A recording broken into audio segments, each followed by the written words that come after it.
एक ये फॉर्म चल रहा है अभी, ऑफलाइन फॉर्म कैसे भरा जाता है इसके बारे में हम बताते हैं थोड़ा।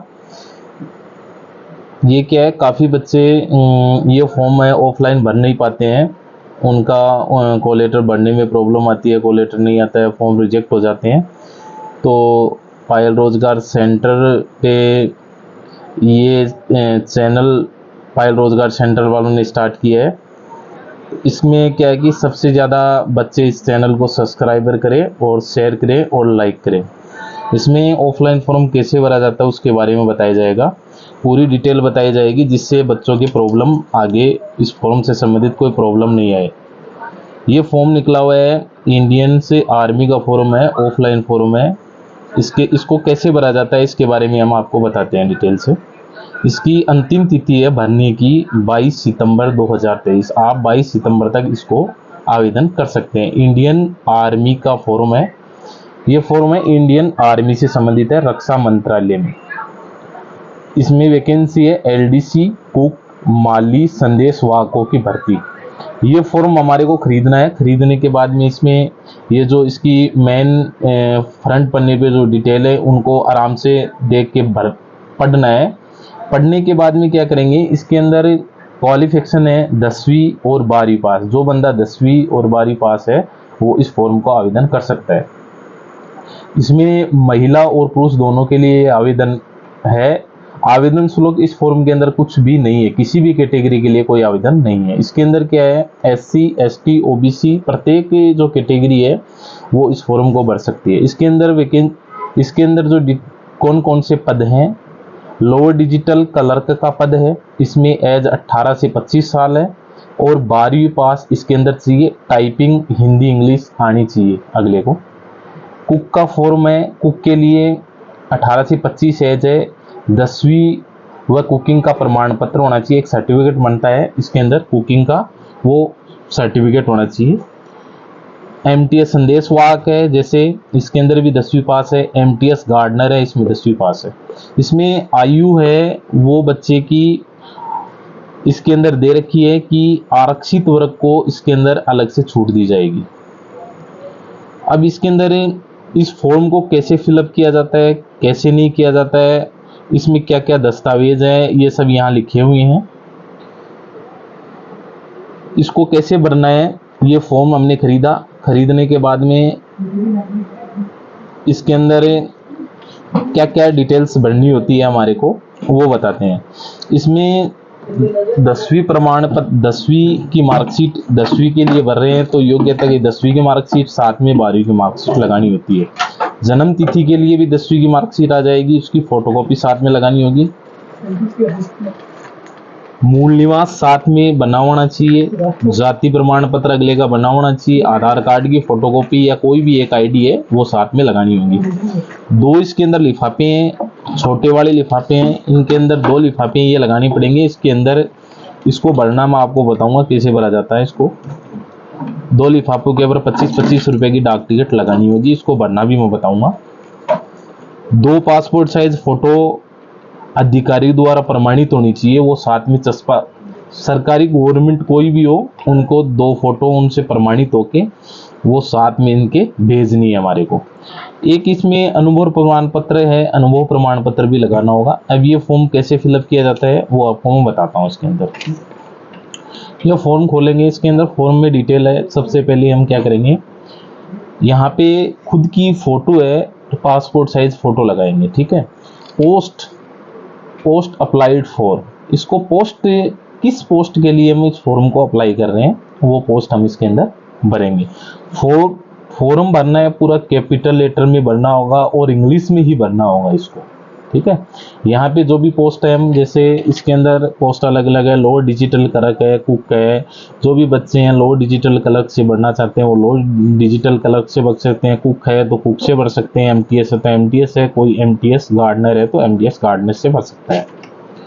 सबसे पहले इसके अंदर हम क्या करेंगे, यहाँ पे किस चीज़ से भर रहे हैं उसका नाम होगा। उसके बाद में 2 नंबर पे यहाँ पे आएंगे कि नेम क्या है। जो बच्चा फॉर्म को फिलअप कर रहा है उसका नेम क्या है जैसे नेम हमारे लगा दिया, कैपिटल लेटर में बनना होगा। जो उनकी 10th की एजुकेशन जो सर्टिफिकेट है, मार्कशीट है, उसके अंदर जो नाम है वो इंग्लिश में ही भरना होगा। और एक भी चीज़ इसके अंदर गलत नहीं होनी चाहिए, साफ सुथरा होना चाहिए। कटिंग इसके अंदर होनी नहीं चाहिए, कोई भी फॉर्म की कटिंग नहीं चलेगी, वाइटनर नहीं चलेगा इसके अंदर। उसके बाद में खुद का नाम लिख दिया, जैसे मार्कशीट के अंदर या डॉक्यूमेंट्सों के अंदर है वैसा इसके अंदर साफ सुथरा लिख दिया। उसके बाद में भरने के बाद में फादर का नाम लगा दिया। अगर बच्चा विवाहित है, लड़की भर रही है, लड़की विवाहित है, तो हस्बैंड का नाम आएगा इसके अंदर। फादर भी लगा सकते हैं, हस्बैंड भी लगा सकते हैं, ठीक है। डेट ऑफ बर्थ, आपकी जो डेट ऑफ बर्थ है वो क्या है, वो 10th की मार्कशीट में आपकी डेट ऑफ बर्थ क्या है वो लगानी होगी। डे पहले आएगा, मई, और फिर ईयर, ठीक है, डेट ऑफ बर्थ। फिर आता है age closing date, application year, month, day. मतलब इसके अंदर क्या हो गया कि आप जिस टाइम ये फॉर्म भर रहे हो उस लास्ट डेट तक आपकी एज कितनी हो गई, कितने मंथ के, कितने डेज और कितने ईयर के हो गए आप, वो इसके अंदर लगाना है। वो आपको निकाल लेना है कि भाई अब ये लास्ट डेट है, लास्ट डेट से पहले हमारी कितनी उम्र, कितनी एज और कितनी डेट हो गई, ठीक है। आप मेल हो, फीमेल हो, मैरिड हो, अनमैरिड हो, इसके अंदर भर सकते हैं। Are you citizen of India, India के हो या अदर, इंडियन हो यस इंडियन, और अगर इंडिया के बाहर के हो तो इसको नो कर सकते हैं। रिलीजन कास्ट होती है कि आप किस कैटेगरी में हो, ये नहीं आएगा इसके अंदर। इसके अंदर आएगा general, OBC, SC, ST, MBC, कुछ भी हो, जो भी है वो कास्ट इसके अंदर आएगी आपकी, ठीक है। इसके अंदर भरोगे अप्लाइड द कौन सी कास्ट है, इसके अंदर तो लिखोगे आपकी खुद लिख दी यहाँ पे ओबीसी, एससी, एसटी, यहाँ पे आप टिक लगाओगे SC, ST, OBC, EWS, UR, ठीक है। इसके अंदर कौन सी कैटेगरी। यहाँ पे आइडेंटिफाई मार्क्स, आइडेंटिफाई मार्क्स में क्या होगा कि आपके पहचान चिन्ह क्या है। पहचान चिन्ह, दो पहचान चिन्ह लगाने हैं आपके शरीर पे या कोई भी मुंह पे, आपके चेहरे पे कोई भी दो चिन्ह होंगे ना, वो आपको इंग्लिश के अंदर ही बढ़ने हैं, हिंदी के अंदर नहीं बढ़ोगे आप, ठीक है। 11 नंबर पॉइंट है परमानेंट एड्रेस। परमानेंट एड्रेस में आप क्या करोगे, परमानेंट का मतलब होगा कि आप कहाँ परमानेंट रह रहे हो। जो आपके डॉक्यूमेंट्सों के अंदर जो नाम है वो नाम आपके डॉक्यूमेंट्सों में आपका एड्रेस है वो आपको परमानेंट एड्रेस में भरना है। जैसे आप गांव का नाम लगा दिया, विलेज लगा दिया, पोस्ट लगा दिया, तहसील लगा दी, डिस्ट्रिक्ट लगा दिया, पिन कोड नंबर भर दिए। यहाँ पे साफ सुथरे आराम से इंग्लिश के अंदर भरना आपको। मेलिंग एड्रेस के अंदर होता है कि ये फॉर्म का जो कोलेटर है वो आप मान लो अदर कहाँ रह रहे हो, परमानेंट एड्रेस के अलावा वहाँ आप डाक से ये मंगवाना चाहते हो कोलेटर वापस, तो आप यहाँ के मेलिंग एड्रेस भी लगा सकते हो। अगर यहाँ आप परमानेंट एड्रेस पे रह रहे हो तो आप सेम का सेम एड्रेस लिख सकते हो यहाँ पे।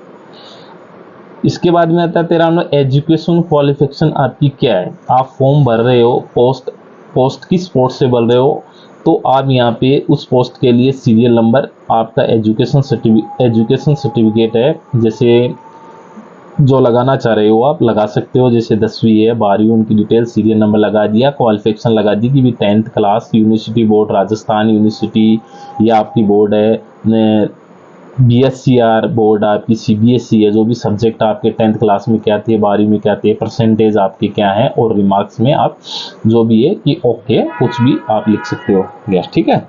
एक्सपीरियंस सर्टिफिकेट के अंदर जैसे आपको इस पोस्ट के अंदर एक्सपीरियंस है, जैसे किसी का आईटीआई है या मतलब कुछ भी है, इसके अंदर मान लो कुक का एक्सपीरियंस है, वो एक्सपीरियंस के बारे में डिटेल में लिखोगे आप, ठीक है। यहाँ पे भरना होगा इसको, एक्सपीरियंस के बारे में नेम भर दिया, एड्रेस भर दिया, ड्यूटीज ऑफ पोस्ट, कितने दिन आपने इसके अंदर ड्यूटी की, कितना पेमेंट मिला, कब से कब तक इनका आपने भरा था। यहाँ पे क्या है, जो आवेदन कर रहा है स्टूडेंट वो यहाँ पे डेट लिखेगा कौन से दिन आवेदन कर रहा है, ठीक है। यहाँ पे प्लेस होगा, उसका गांव का नाम होगा जो आपने एड्रेस के अंदर लिखा है। सिग्नेचर कैंडिडेट जो फॉर्म भर रहा है उसका सिग्नेचर यहाँ पे साफ, वही सिग्नेचर सभी जगह चलेंगे, चेंज सिग्नेचर नहीं होंगे। इंग्लिश या हिंदी किसी में भी आप सिग्नेचर कर सकते हो। यहाँ पे कैंडिडेट का नेम आएगा, नेम करने के बाद में आगे ये फॉर्म है, इसमें ये ऑफिस यूज है, आप इसको कुछ भी नहीं भरोगे, यहाँ पे ऑफिस वाले भरेंगे। और आपके इसके बाद में इसको साफ सुथरा भरने के बाद में आप क्या करोगे, इसके साथ एक 2 लिफाफे आएंगे, ये छोटे वाले लिफाफे हैं, ये बड़ा वाला लिफाफा है। बड़े वाला एक लिफाफा है, इसको कैसे भरोगे? इसके अंदर क्या होगा, सबसे पहले आप भरोगे यहाँ पे बड़े वाले लिफाफे के, यहाँ पे लिखोगे आप एप्लीकेशन पोस्ट फॉर द, किस चीज से आप आवेदन कर रहे हैं और आपकी क्या कैटेगरी है। अब आवेदन लिख दोगे यहाँ पे पोस्ट फॉर द MTS संदेश वाहक, आगे लिख दोगे कैटेगरी जनरल OBC, अवश्य लिखेंगे, यहाँ पे आप इनको लिख सकते हो, ठीक है। इसके बाद में आपको इसको भेजना कहाँ है, तो आप क्या करोगे, सबसे पहले यहाँ पे 2 लगाओगे। 2 लगा के भेजने वाला एड्रेस इसके ऊपर लिखा हुआ है, ये आपका भेजने वाला एड्रेस है। इसको अच्छी तरीके से इंग्लिश के अंदर यहाँ से लिखोगे आप, पूरा ये लिखा जाएगा, है ना, ये पूरा एड्रेस यहाँ पे ऐसे लिखा जाएगा। लिखने के बाद में यहाँ तक आएगा, एकदम साफ सुथरा अच्छी तरीके से यहाँ से 2 लगाने के बाद लिखा जाएगा। अब इधर खाली जगह रहेगी, यहाँ पे आपको लगाना है FROM, फ्रॉम का मतलब होता है कि आपका कोई भूल चूक से ये फॉर्म आगे नहीं जा पाया है, एड्रेस के ऊपर पहुंच नहीं पाया, तो आपको वापस रिटर्न कैसे ये प्राप्त होगा। फॉर्म में आपका एड्रेस आएगा, आपका नाम लिखेंगे, पापा का सुनो, पापा का नाम लिखेंगे। उसके बाद में पापा का नाम लिखेंगे, विलेज क्या है आपका, पोस्ट क्या है, तहसील क्या है, डिस्ट्रिक्ट क्या है। डिस्ट्रिक्ट लिखने के बाद में यहाँ पे अच्छी तरीके से पिन कोड नंबर और आप आवेदन पिन कोड नंबर, स्टेट, ये टोटल इसके अंदर लिख के आराम से इसको साफ सुथरा भरोगे, ठीक है। ये भरने के बाद में इसके अंदर 2 लिफाफे छोटे वाले मांगे हैं साथ में फॉर्म के, तो आप क्या करोगे, इसके अंदर 2 लिफाफे हैं, ये आपका एडमिट कार्ड कोलेटर बन के आएगा, वो इन लिफाफों के अंदर आएगा। तो आप क्या करोगे, इसके अंदर 2 लिफाफों के अंदर 25-25 रुपए की 2 फोटो मांगी है, सॉरी 25-25 रुपए की 2 डाक टिकट मांगी है इसके अंदर। तो इसको पहले भरोगे, 2 लगा के आपका खुद का एड्रेस आएगा, वो आपको इस लिफाफे के अंदर एडमिट कार्ड भेजेंगे। तो आप क्या करोगे, इसमें सेम का सेम आपका नाम, स्नो पापा का नाम, स्नो पापा का नाम, विलेज गांव का नाम, ये सब टोटल इसके अंदर सेम ये फॉर्म के अंदर भरा था वो इसके अंदर भरना होगा। ऐसे ही 2 लिफाफे हैं, एक लिफाफे के अंदर यहाँ 25 रुपए की डाक टिकट छिपेगी, दूसरे लिफाफे के अंदर भी 25 रुपए की डाक टिकट छिपेगी। सेम के सेम 2 लिफाफे आवेदक के साथ आपको भेजने हैं। ये आपके पास क्या है, ये बड़ा वाला लिफाफा होगा, ये छोटे वाला लिफाफा। बड़े वाले लिफाफों को भेजने के लिए कम से कम ये इसको 10 रुपए की डाक टिकट इसके ऊपर छेपनी ही होगी, आपको चिपकानी होगी 10 रुपए की डाक टिकट, ठीक है। 10 रुपए की डाक टिकट इसके अंदर नॉर्मल, ये 10 रुपए की डाक टिकट में पूरे भारत के अंदर कहीं भी जा सकता है डाक टिकट। इसको 10 रुपए कर दो, इस पे 25 रुपए की 2 लिफाफे साथ में होंगे, ठीक है। ये भरने के बाद में क्या करोगे, फॉर्म को भरने के बाद में इसके साथ हमारे को क्या क्या लगाना है, जाति प्रमाण पत्र लगाना है, मूल निवास प्रमाण पत्र लगाना है, आपकी योग्यता का प्रमाण पत्र लगाना है, जो भी आपके पास 10वीं 12वीं ग्रेजुएशन, कॉलेज, ITI, कोई भी जो भी डॉक्यूमेंट्स है टोटल लगानी है। इसके साथ आपको इस वैकेंसी के अंदर जो आपको अनुभव प्रमाण पत्र है वो मांगा है वो लगाना है, उसकी फोटोकॉपी लगानी है। सभी फॉर्म एक्स सर्विसमैन है तो एक्स सर्विसमैन के लिए भूतपूर्व सैनिक, PPO, डिस्चार्ज, 2 पासपोर्ट साइज की फोटो अधिकारी द्वारा प्रमाणित सस्पा हो, मतलब इसके अंदर 2 फोटो हैं, वो पासपोर्ट साइज की फोटो होगी। गवर्नमेंट जो सरकारी कर्मचारी है, जैसे कोई भी गजेटेड ऑफिस, गजेटेड डॉक्टर हो, टीचर्स हो, जिस है ना, उनकी फोटो को दोनों को अटेस्टेड करके इनके साथ में भेजना है आपको, ठीक है। और इसको भी यहाँ पे इस फोटो को भी आपको गजेटेड द्वारा अटेस्टेड करवानी होगी। इसके बाद में आपको इसको फॉर्म को भेजने का ये एड्रेस हो गया, इसको यहाँ पे हम भेज सकते हैं। इस फॉर्म को साफ सुथरा भर के सब डॉक्यूमेंट्स एक साथ लेके इनको लगाना है, स्टेपलर करना है, इन फॉर्म को टोटलों को स्टेपलर करके और डाक में इनको डालना है। ये छोटे वाले लिफाफे के अंदर डालने हैं और बड़े वाले लिफाफे के अंदर इनको स्टेपलर करके सभी को और बड़े वाले लिफाफे में डाल के और डाक के अंदर इनको पोस्ट कर